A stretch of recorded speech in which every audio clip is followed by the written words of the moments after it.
안녕하세요, 레나입니다. First revealed as Project NT, Thingsoft's upcoming Peria Chronicles is a beautiful cartoonish affair.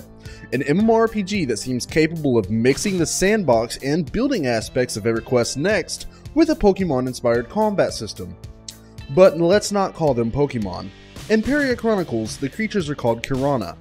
This game looks truly unique. It's like the MMORPG of your dreams, and hopefully it'll play like a dream too. Let's see in detail what it has going for it. FreeMMOStation.com. There's no way around it.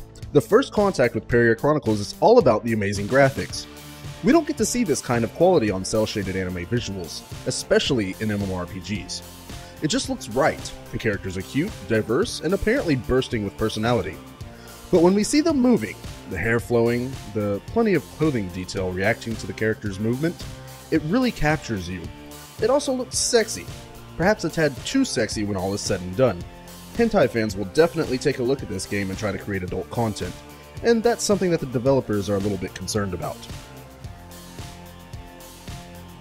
Peria Chronicles includes a very smart feature to make sure that the game world is populated in a consistent way: the town system. When a specific town has a lot of players in it, it will grow bigger to properly accommodate them. And the opposite is also true. If a town is seeing players disappear, it will shrink, becoming smaller and smaller, until eventually it disappears for good. This will not only make sure that there are no ghost towns in the game, but also provide for some hilarious "wasn't there a town here a few weeks ago" moments. A large town requires between 300 and 500 players in one area, something that doesn't sound too difficult. You can also hire NPCs to turn a building into a shop, among other interactions. And then we have the user-created content. It's not all about buildings and bridges and stuff like that. In Peria Chronicles, you can create your own missions, not unlike Neverwinter. There's a nice reward incentive for players to make and participate in user-created quests. Let's say that a player is tasked with rescuing a character. If he succeeds, he gets a specific amount of gold. If he fails, the maker of the quest will earn the gold from the player that failed. This is a good way to skip the usual grind for a bit, and while we could be concerned about the possibility of high difficulty on these quests, there's a system in place to prevent unfair use. Players are able to vote to remove some of the rules from the quest, making it easier or harder. So the rules are made by the community in that town.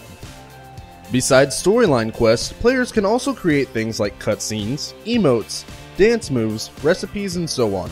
There really seems to be no limit for the creation system. Finally, the combat system is unique and mixes semi-action combat with card games.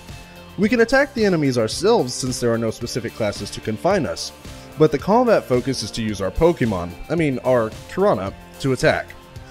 Kirana can be captured after defeating them, or you can buy them, and each one has its own stats. We could even combine some creatures to create a better, evolved one, so the possibilities are extremely exciting. Also take note, since Kirana are living creatures, if you don't log in for a long time, they will starve. Recently, there's a craze of mobile apps, and the plan for Peria Chronicles is to have some kind of pet application too. Tamagotchi, anyone?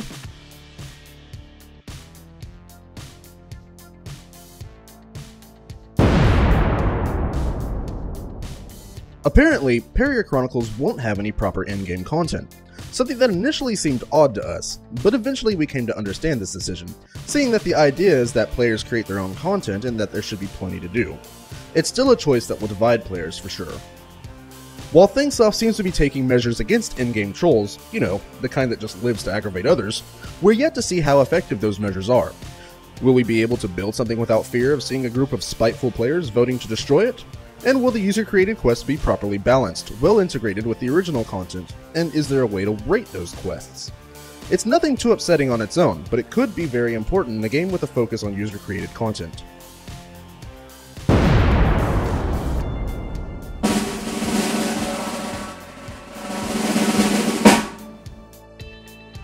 Nexon has a winner in its hands, it just has to be a winner.